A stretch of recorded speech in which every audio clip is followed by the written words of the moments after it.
Iran ইসরায়েলের যুদ্ধের পরিপ্রেক্ষিতে সাধারণ মুসলিম হিসেবে আমাদের করণীয় কি? ইরান ইসরায়েলের যুদ্ধের প্রেক্ষিতে শুধু নয়, বর্তমান জমানাতে অনেক ঘটনা প্রবাহ আছে, যে ঘটনা প্রবাহে আসলে আমাদের প্রপার কোনো ডিসিশন নেওয়া সবসময় ইজি নয়, বরং ধোঁয়াশায় পরিপূর্ণ এবং ফিতনায় পরিপূর্ণ। কিয়ামতের আগে আসলে ফিতনা এমনভাবে পতিত হবে, ধোঁয়াশা বিভ্রান্তি এমনভাবে ছেয়ে যাবে যে আমরা আসলে সিদ্ধান্তহীনতায় ভুগতে হবে এবং সঠিক এবং বেঠিক সিদ্ধান্ত বের করে আসা, সঠিক এবং বেঠিক পথ নিরূপণ করা, এটা কঠিন একটা ব্যাপার হয়ে দাঁড়াবে।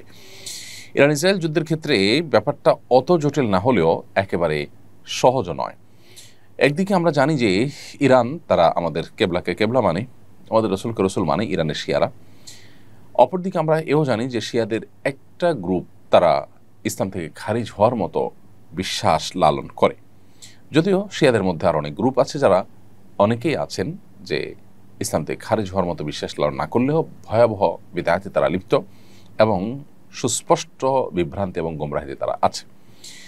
এ ব্যাপারে সারা বিশ্বের আহলে সুন্নাহ ওলামা ইকরামের কারোরই কোনো দ্বিমত নেই। চার মাযহাবের সমস্ত ওলামা ইকরাম এবং আপনার সমস্ত আইম্মা হাদিস মুহাদ্দিসিন সবাই প্রায় একমত। এটা একটা বাস্তবতা।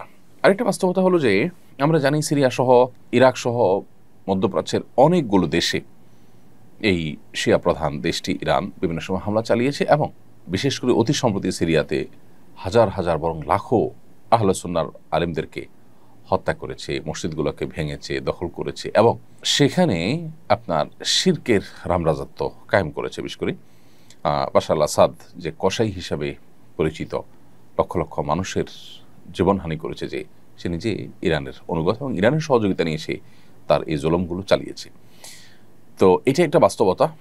আবার ইহুদি রাষ্ট্রটির যে জুলুম দীর্ঘকাল পর্যন্ত ফিলিস্তিন সহ গোটা মুসলিম বিশ্বের বিরুদ্ধে যে ভয়াবহ এবং সবচেয়ে খুল্লম খোলা শত্রুতায় লিপ্ত, এটা তো আজকে নতুন নয়। এবং কোরআনে কারিমে আল্লাহ বলেছেন, লা তাজিদান্না আশাদ্দান্নাসি আদাওয়াতান লিল্লাযিনা আমানুল ইয়াহুদ, ঈমানদারদের সবচেয়ে বেশি কঠোর শত্রুতা করতে দেখবেন ইহুদিদেরকে, হে রাসূল, এবং এরপরে যারা মুশরিক তাদেরকে। আজও আমরা দেখছি যে আমাদের পার্শ্ববর্তী দেশের মুশরিক দেশ এবং এই ইহুদি দেশ, উভয় দেশ পৃথিবীর যে কোনো প্রান্তে মুসলমানদের বিরুদ্ধে তারা ঐক্যবদ্ধ এবং সবচেয়ে বেশি সোচ্চার। তো এই জন্য যারা আমাদের আহলে কেবলা নয়, সেই ইহুদিদেরকে এক সাইডে রাখলে অবশ্যই শিয়ারা, যারা আমাদের কেবলাকে কেবলা মানেন, যাদের সাথে আমাদের অনেক দিক থেকে মিল আছে, তারা আমাদের সন্দেহাতীতভাবে আমাদের বহু কাছাকাছি, সেই জায়গা থেকে তাদের প্রতি আমাদের সিম্প্যাথি, তাদের প্রতি আমাদের সমর্থন থাকার কথা সূরা রুমের মূলনীতির আলোকে।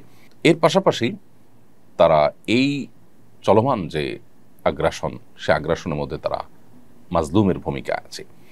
সেই জায়গা থেকে আমরা মাজলুমের পক্ষাবলম্বন করাটা, এটা হলো আমাদের জন্য সবসময় কর্তব্য। আমরা কোনো অবস্থাতে জালেমের সহযোগী বা জালেমের সমর্থন, এটা আমরা কোনো অবস্থাতে করতে পারি না।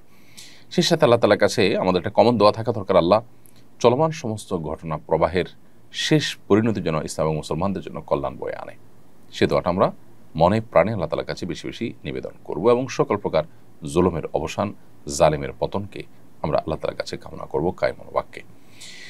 এবং সেই সাথে ইরান এবং শিয়া যারা আছেন, তাদের প্রতি আমাদের আহ্বান থাকবে যে এই রকম পরিস্থিতিতে আজ সারা বিশ্বের প্রায় আহলে সুন্নাহর আলেম এবং শাসকরা ইরানের তাদের প্রিভিয়াস যে আহলে সুন্নাহর আলেমদের প্রতি জুলুম, নির্যাতন, তাদের প্রতি আপনার হত্যাযজ্ঞ, এগুলো সত্ত্বেও ইরানের প্রতি তাদের যে সিম্প্যাথি, ইরানের প্রতি তাদের যে সমর্থন, সেটা তারা জানাচ্ছেন।